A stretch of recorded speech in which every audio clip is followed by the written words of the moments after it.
નમસ્કાર વિદ્યાર્થીની બહેનો, ભાગીદારના પ્રવેશમાં આપણે ઉદાહરણ 23માં આવીએ. તરાના અને જીનીસા એક પેઢીના ભાગીદારો છે. 31/3/2017ના રોજ તેમની પેઢીનું પાકું સરવૈયું નીચે મુજબ હતું. આપણને પાકું સરવૈયું આપેલું છે અને પાછળના ભાગમાં પેજ નંબર 186 પર હવાલાઓ આપેલા છે. છેલ્લે તમને કહેવામાં આવેલું છે પુનઃ મૂલ્યાંકન ખાતું, ભાગીદારોના મૂડી ખાતા, રોકડ ખાતું અને પ્રવેશ બાદનું પાકું સરવૈયું તૈયાર કરો. તો આ તમારે ખાતા અગાઉથી જ દોરી લેવાના છે. પુનઃ મૂલ્યાંકન ખાતું દોરવાનું છે, ભાગીદારોના મૂડી ખાતા બનાવવાના છે, રોકડ ખાતું બનાવવાનું છે અને પ્રવેશ બાદનું પાકું સરવૈયું બનાવવાનું છે. અગાઉથી જ તમારે આ બધા જ ખાતા દોરી લેવાના. ત્યારબાદ દાખલાની શરૂઆત કરવા માટે સૌપ્રથમ તમારે પાકા સરવૈયામાં મૂડી દેવા બાજુ જૂના ભાગીદારોની મૂડી જોવાની છે. તરાનાની મૂડી છે 1,90,000 અને જીનીસાની મૂડી છે 1,21,000, જે મૂડી ખાતાની જમા બાજુ લખવાની છે. મૂડી ખાતાની જમા બાજુ લખશું આપણે. બાકી આગળ લાવ્યા. તરાનાની છે 1,90,000, જ્યારે જીનીસાની છે 1,21,000. રિહાન નવો ભાગીદાર છે, એમના ખાનામાં ડેશ કરવાનું છે. ત્યાર પછી મિલકત લેણા બાજુ તમારે જોવાનું. મિલકત લેણા બાજુ રોકડ આપેલી છે 40,000, જે રોકડ ખાતાની ઉધાર બાજુ લખવાની છે. રોકડ ખાતાની ઉધાર બાજુ બાકી આગળ લાવ્યા. 40,000. તો આ શરૂઆતની બાકી આપણે લખી નાખી. હવે ફરીથી મૂડી દેવા બાજુ આવશું. મૂડી દેવા બાજુ આપેલું છે કારીગર વળતર અનામત. કારીગર વળતર અનામત સામે જો કોઈ દાવો હોય તો દાવાની રકમ બાદ કરી, રકમ વધે તો વેચાય અને ઘટે તો પુનઃ મૂલ્યાંકન ખાતાની ઉધાર બાજુ લખાય. તો કારીગર વળતર અનામત માટે તમારે હવાલામાં જવું પડે કે હવાલામાં આ અંગે કોઈ દાવો છે. તો હવાલા નંબર 4માં તમે જોશો તો કારીગર વળતર પેટે 8,000નો દાવો મંજૂર કર્યો. કારીગર વળતર પેટે કેટલા હજારનો દાવો મંજૂર કર્યો? 8,000નો. એની સામે કારીગર વળતર અનામત 12,000નું છે. તો આ 12,000 માઇનસ 8,000 કરવાના. એટલે 12,000 માઇનસ 8,000 કરશો એટલે 4,000 વધશે. આ 4,000 રૂપિયા જૂના ભાગીદારો જૂના પ્રમાણમાં વેચી લેશે. એટલે તમારે મૂડી ખાતાની જમા બાજુ લખવાનું છે કારીગર વળતર અનામત. કારીગર વળતર અનામત 4,000 વેચવાના છે. તો જૂના ભાગીદારોનું જૂનું પ્રમાણ જે હતું તમને અહીંયા કોઈ આપેલું નથી, એટલે તમારે સરખે હિસ્સે ગણવાનું છે. જો પ્રમાણ દાખલાની અંદર આપેલું ના હોય તો સરખા ભાગે વેચાય. 4,000 ને આપણે સરખા ભાગે એટલે 2,000 વેચી દીધા. અને જે દાવાની જોગવાઈ છે એટલે કે દાવો મંજૂર કર્યો છે એ રકમ લખાય નવા પાકા સરવૈયામાં મૂડી દેવા બાજુ. કારીગર વળતર અનામતની એટલે કે કારીગર વળતરના દાવાની જોગવાઈ મૂડી દેવા બાજુ લખશું આપણે. કારીગર વળતરના દાવાની જોગવાઈ જે છે 8,000. એટલે આપણો હવાલા નંબર 4 અહીંયા પૂરો થાય છે. ફરીથી યાદ દેવડાવું. કુલ જેટલું અનામત હોય એમાંથી દાવાની રકમ બાદ કરવાની. જો વધે તો ભાગીદારો વેચી લે અને ઘટે તો પુનઃ મૂલ્યાંકન ખાતાની ઉધાર બાજુ લખવાનું થાય. અને જેટલો દાવો મંજૂર કર્યો હોય એટલી રકમ પાકા સરવૈયામાં મૂડી દેવા બાજુ લખવામાં આવશે. ત્યારબાદ રોકાણ વધઘટ ફંડ છે 4,000નું. તો એના માટે તમારે જોવાનું કે રોકાણોમાં કાંઈ વધઘટ છે.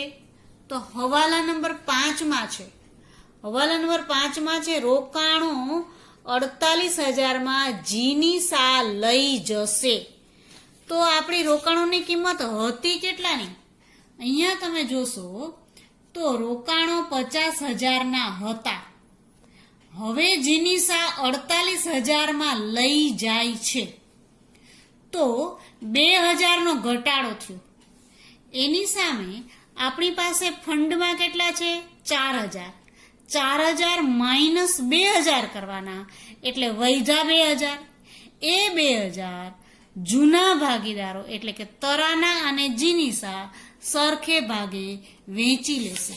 એટલે એમના મૂડી ખાતે જમા કરવાનું છે. મૂડી ખાતાની જમા બાજુ રોકાણ વધઘટ ફંડ. તો રોકાણ વધઘટ ફંડ આપણે બંનેને વેચી દીધું, એટલે કે જે વધ્યું એ વેચી દીધું. હવે આ જ હવાલો આપણે આગળ સોલ્યુશન મેળવી લઈએ. એમનું રોકાણો કોણ લઈ જાય છે? જીનીસા લઈ જાય છે. જે ભાગીદાર મિલકત લઈ જાય તો એમના મૂડી ખાતે ઉધાર કરવામાં આવે. મૂડી ખાતાની ઉધાર બાજુ આપણે લખશું જીનીસા આ 48,000માં લઈ જાય છે. કોણ લઈ જાય છે? જીનીસા. તો જીનીસા 48,000માં લઈ જતી હોય ત્યારે એની નોંધ એમના મૂડી ખાતે લખવામાં આવે. એટલે મૂડી ખાતાની ઉધાર બાજુ આપણે અહીં લખશું રોકાણો ખાતે જીનીસાના ખાનામાં 48,000. હવે તમારે નવા પાકા સરવાળામાં રોકાણો લખવાના નથી, કારણ કે જીનીસા લઈ ગઈ. એટલે આ હવાલો આપણે અહીંયા પૂરો થઈ જાય. ત્યાર પછી આગળ આપણે જાશું તો મિલકત લેણા બાજુ આવશું. મિલકત લેણા બાજુ જે અવાસ્તવિક મિલકતો છે એને આપણે ભાગીદારોના મૂડી ખાતે લઈ જઈને માંડવાળ કરવાની છે. એમાં પહેલું છે પાઘડી. તો પાઘડી આપેલી છે 14,000ની, જે ભાગીદારોના જૂના ભાગીદારોના મૂડી ખાતે જૂના પ્રમાણમાં ઉધાર કરવાની છે.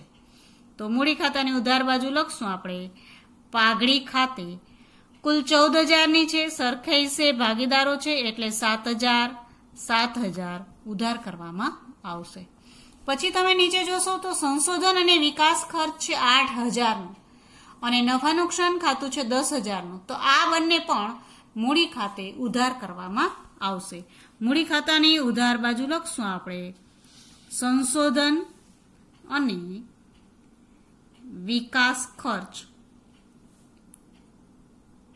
4,000.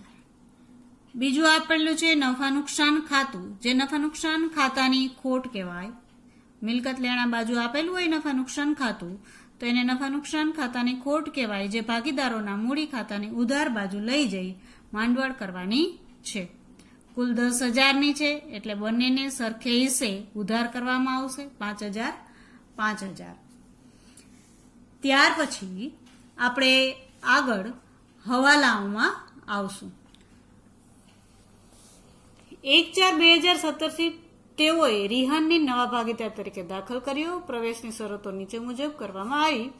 નંબર 1 છે રિહાન મૂડી તરીકે 2 લાખ અને તેના ભાગની પાઘડી પૈકી 18,000 રોકડા લાવશે. પાઘડીના તફાવતની રકમનો હવાલો જરૂર જણાય તો તેના મૂડી ખાતે નાખવો. તો પહેલા તો રિહાન મૂડી તરીકે કેટલા લાવે છે? 2 લાખ લાવે છે. એ એમના મૂડી ખાતે જમા કરી દેવાના. મૂડી ખાતાની જમા બાજુ લખવાનું રોકડ ખાતે આ રિહાનના ખાનામાં 2 લાખ. જ્યારે રોકડ ખાતાની ઉધાર બાજુ લખવાનું છે રિહાનના મૂડી ખાતે રકમ લઈ આવે છે 2 લાખ. બીજું રિહાન 18,000 પાઘડી પેટે લાવે છે, જેને આપણે કહેશું પાઘડીનું પ્રીમિયમ. એટલે નોંધ થાય રોકડ ખાતે ઉધાર તે પાઘડીના પ્રીમિયમ ખાતે જમા. એટલે રોકડ ખાતાની ઉધાર બાજુ આપણે લખશું પાઘડીના પ્રીમિયમ ખાતે 18,000. આ 18,000 જૂના ભાગીદારો એમણે કરેલ ત્યાગના પ્રમાણમાં વેચી લેશે. તો તમારે ત્યાગનું પ્રમાણ જોવાનું. અહીંયા ગણતરીમાં તમને આપેલું છે કે તરાના અને જીનિસાનું જૂનું પ્રમાણ 1:1, તરાના, જીનિસા અને રેહાનનું નવું પ્રમાણ છે 4:3:3. ત્યાગ બરાબર જૂનો ભાગ માઇનસ નવો ભાગ, આ બધું જ આપણે શીખી ગયા છે. એમાં તરાના જૂનો ભાગ 1/2 માઇનસ નવો 4/10 એટલે આવ્યો 1/10. જીનિસા જૂનો 1/2 માઇનસ નવું 3/10 બરાબર 2/10. અહીંયા 1/10 છે, 2/10 છે એટલે એનું પ્રમાણ થાય 1:2. એટલે ત્યાગનું પ્રમાણ થયું 1:2.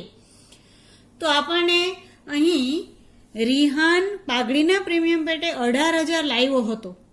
આ 18,000 જૂના ભાગીદારો 1:2 ના પ્રમાણમાં વેચી લેશે. એટલે તમારે મૂડી ખાતાની જમા બાજુ લખવાનું છે પાઘડીના પ્રીમિયમ ખાતે. પાઘડીના પ્રીમિયમ ખાતે કુલ 18,000 છે. 1:2 માં વેચતા તરાનાને મળે 6,000 અને જીનિશાને મળે 12,000. રિહાનના ખાનામાં ડેશ. હવે આગળ જઈએ આપણે તો હવાલાની અંદર તમને એવું કીધું છે પાઘડીના તફાવતની રકમનો હવાલો જરૂર જણાય તો તેના મૂડી ખાતે નાખવો. તો હવાલા નંબર 3 માં તમે જોશો તો પાઘડીનું મૂલ્યાંકન 1 લાખ કરવામાં આવ્યું. એટલે કે અત્યારે પેઢીની પાઘડી 1 લાખ છે. તો 1 લાખના પ્રમાણમાં રિહાનના ભાગની પાઘડી રેહાને લાવવી જોઈએ. તો અહીંયા આપણે ગણતરી કરીએ કે રિહાને લાવવાની પાઘડી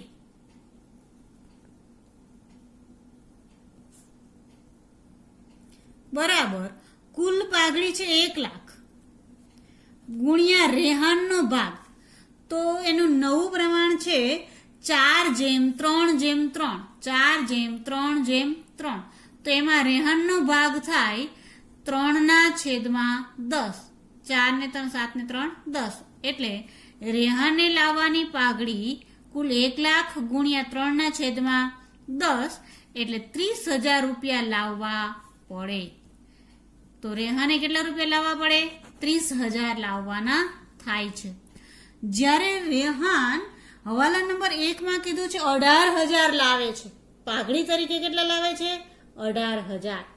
તો અહીં આ 30,000 માઇનસ 18,000 બરાબર આ 12,000 જે એ લઈ આવતો નથી. આ રકમ મૂડી ખાતે ઉધાર કરવાની છે. મૂડી ખાતે, કોના મૂડી ખાતે? રિહાનના મૂડી ખાતે ઉધાર કરવાની અને જૂના ભાગીદારોના મૂડી ખાતે જમા કરવાની છે. એટલે આની આપણે નોંધ થાય. અહીંયા તમને નોંધ બતાવી દઉં. રિહાનના મૂડી ખાતે ઉધાર 12,000. તે જૂના ભાગીદારો તમારા છે તરાનાના મૂડી ખાતે તે જીનિસાના મૂડી ખાતે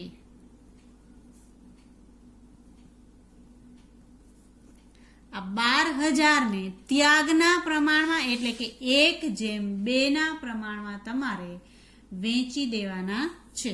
એટલે આને મળે 4,000 અને બીજાને મળે 8,000.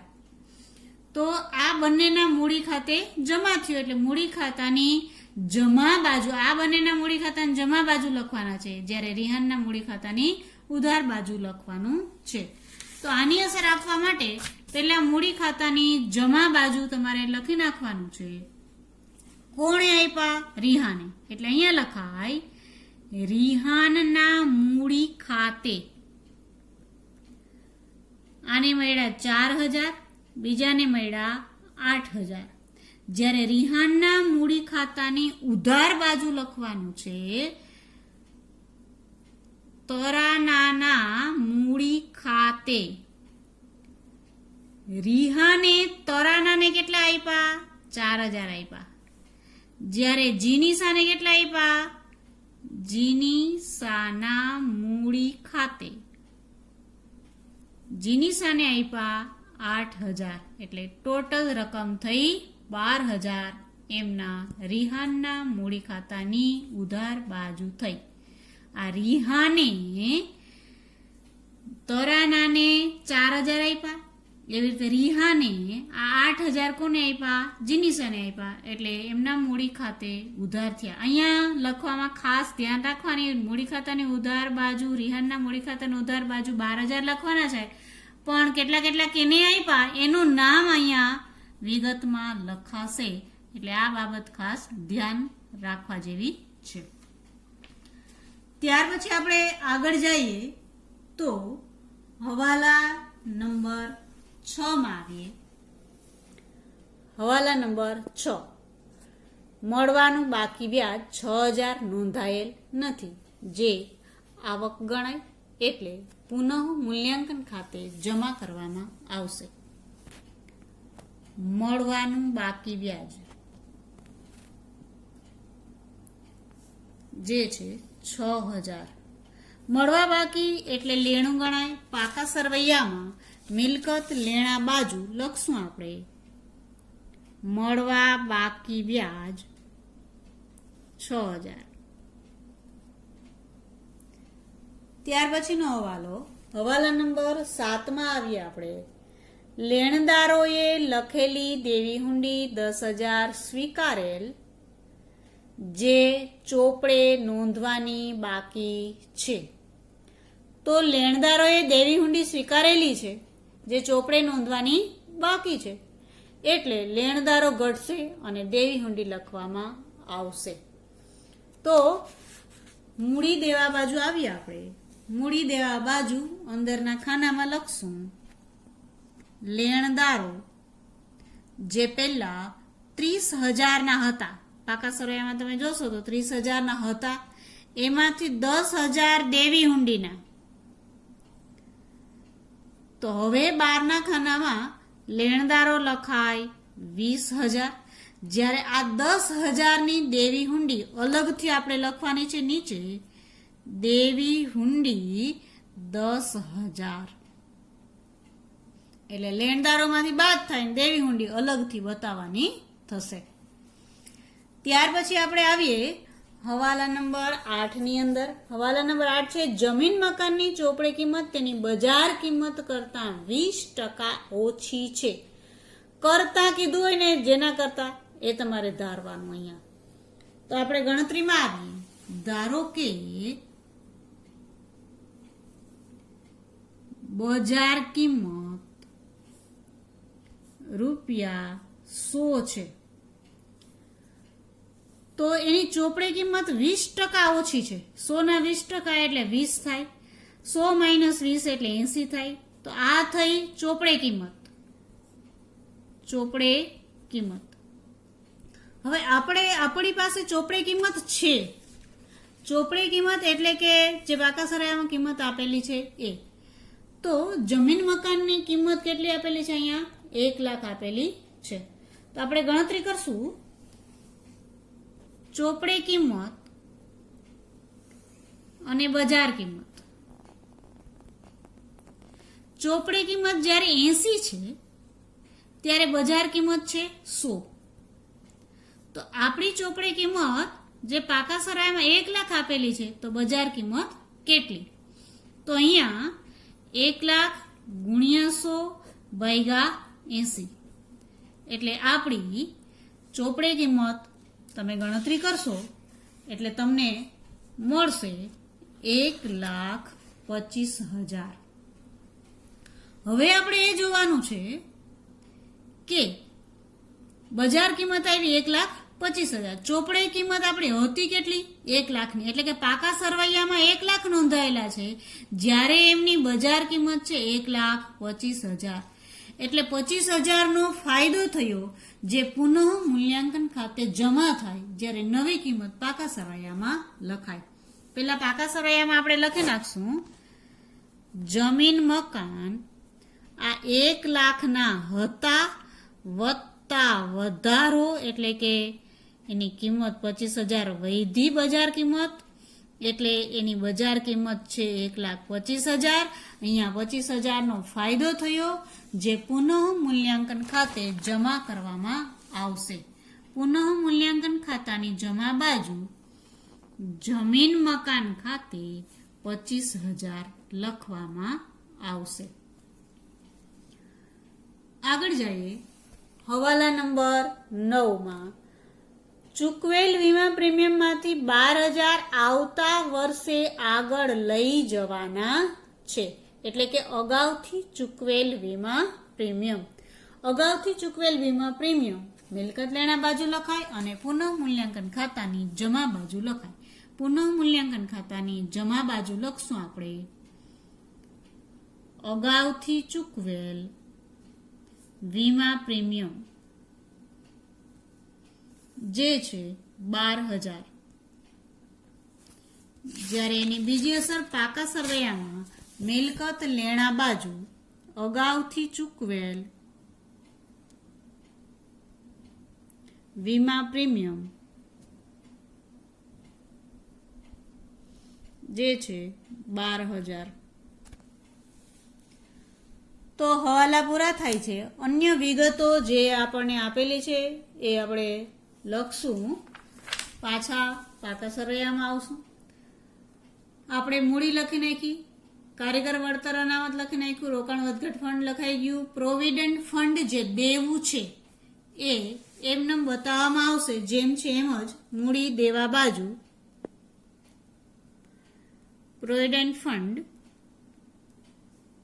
જે તમને આપેલું છે 16,000. ત્યાર પછી ગાલખાદ અનામત, એમાં કાંઈ ફેરફાર નથી, એમને લખી નાખશું ગાલખાદ અનામત. દેવાદારમાંથી બાદ કરીને પણ લખાય અને અહીં મૂડી દેવા બાજુ પણ લખી શકાય, જે છે 20,000. લેણદારો આપણે લખી નાખ્યા. ત્યારબાદ છે ખર્ચા ચૂકવવાના બાકી. ખર્ચા ચૂકવવાના બાકી નવા પાકા સરવૈયામાં 15,000 એમનો જ લખી નાખશું. હવે મિલકત લેણા બાજુ આવીએ. રકમમાં પાઘડી આપણે લખી નાખી, જમીન મકાન લખી નાખ્યા, યંત્રો છે 80,000ના. નવા પાકા સરવૈયામાં યંત્રો 80,000. રોકાણો જીનિસા લઈ જાય છે. દેવાદારો એમને લખી નાખવાના છે. દેવાદારો જે છે 70,000ના. ત્યાર પછી સ્ટોક જે છે 36,000નો, એ આપણે એમનું લખી નાખવાનું છે. રોકડ ખાતામાં લખી નાખી છે. સંશોધન વિકાસ ખર્ચ માંડવાળ કર્યો અને નફા નુકસાનની ખોટ પણ આપણે માંડવાળ કરેલી છે. હવે આપણે ખાતા બંધ કરવાના છે. ખાતા બંધ કરવા માટે સૌપ્રથમ તમારે પુનઃ મૂલ્યાંકન ખાતું બંધ કરવાનું છે. પુનઃ મૂલ્યાંકન ખાતાનો જમા બાજુનો સરવાળો 43,000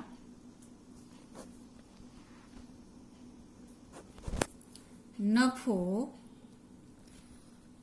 મૂડી ખાતે તરાના અને જીનિશા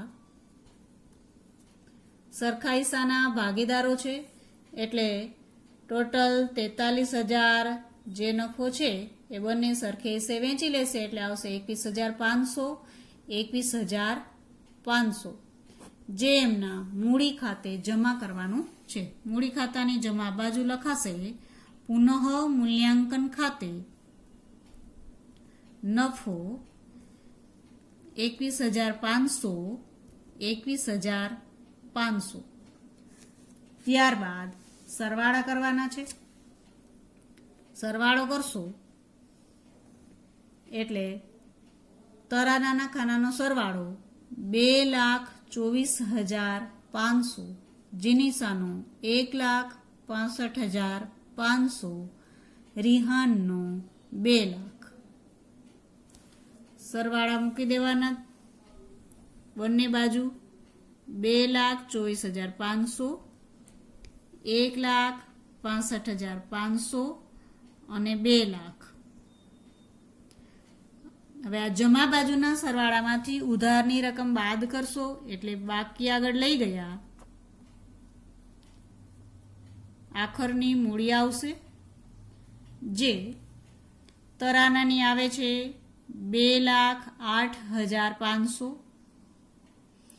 જીનીસાની જમા બાજુનો સરવાળો 1,65,500, એમાંથી ઉધારની રકમ બાદ કરશો એટલે 1,01,500.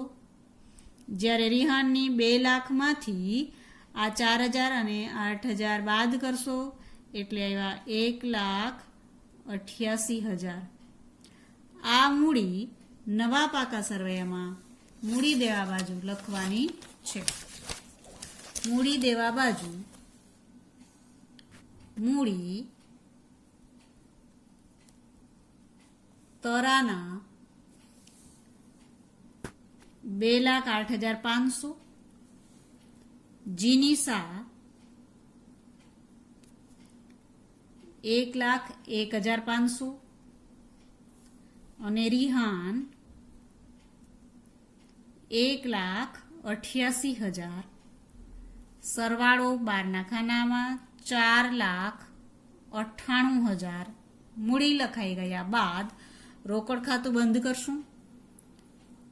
રોકડ ખાતાનો ઉધાર બાજુનો સરવાળો 2,58,000. જમા બાજુ લખશું બાકી આગળ લઈ ગયા, જે આખર રોકડ શિલ્લક ગણાય 2,58,000.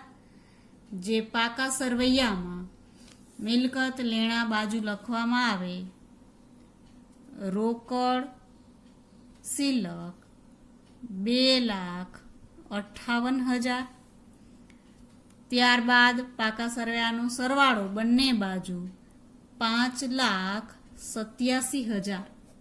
પાકા સરવૈયાનો સરવાળો 5,87,000.